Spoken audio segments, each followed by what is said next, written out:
রাধে রাধে বন্ধুরা, দেখো 3 মিটার কাপড় থেকে আমি 1 মিটার কাপড় কাটিং করে নিয়েছি। এই 1 মিটার কাপড় দিয়ে লং স্লিভ ব্লাউজ বানাবো। তো পুরো ব্লাউজটা তো হবে না, শুধু লং স্লিভটাই বানাবো।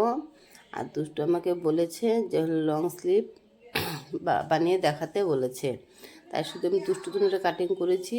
আর যে ব্লাউজটা নেবে ওনার কোনো প্রবলেম নেই, উনি বলেছেন আমার মতো করে বানিয়ে দিতে। তাই আমি দুষ্টুর কথা মতো আমি লং স্লিভ কাটিং করার জন্য প্রিপারেশন নিয়েছি।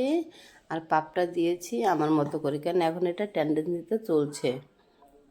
তো কাপড়টা একদম কটন কাপড়, তো এটা রাফ ইউজ করার জন্য বানাবে। তো এখানে একটি পাপ দিয়েছি, দেখো ছোট্ট করে পাপ দিয়েছি। পাপটা দিলে পরে অনেকটা ভালো লাগবে। এখানে দেখো যে 2 মিটার কাপড় ছিল, সেটা আমি 4 ভাঁজ করে নিয়েছি। তো কেননা 2 ভাঁজ করে নিলে পরে একটি ব্লাউজ কাটিং করতে পারবো, আর 4 ভাঁজ নিয়েছি মানে হচ্ছে দুটো ব্লাউজ আমি একসাথে কাটিং করতে পারবো। আর সেই কারণে একসাথে কাটিং করছি, যেটা মানে হচ্ছে একই মাপ হবে, একই ব্যাক পার্টের ডিজাইন হবে, আর ফ্রন্ট পার্টে হলো ব্রা কাটিং হবে।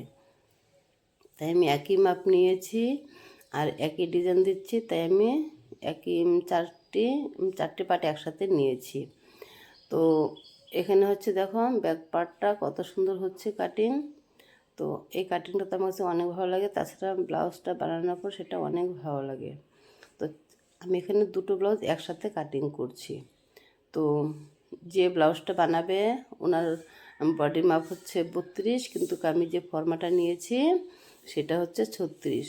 তবে প্রবলেম নেই, আমি 32 মাপ করে আমি সেটা কাটিং করছি। কিভাবে অল্প একটু ছোটো করে কাটিং করছি।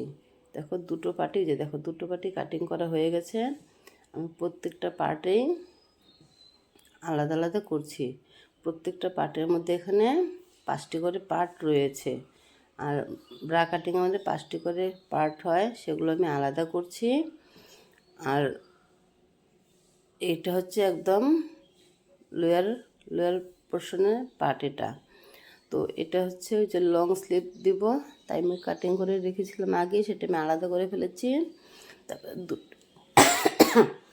দুটো পার্ট তো অলরেডি কাটা হয়ে গেছে। এখন যে কাপড়টুকু রয়েছিল সেটা দিয়ে আবার আরেকটা ব্লাউজের কাটিং করছি।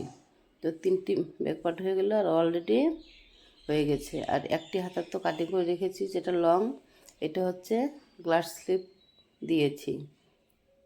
তো যে কাপড়টা রয়েছিল সেটার মধ্যে আবার পরে যে কাপড়টা কাটিং করেছি, ওই জন্য 5টি পার্ট ছিল, সেটি কাটিং করছি।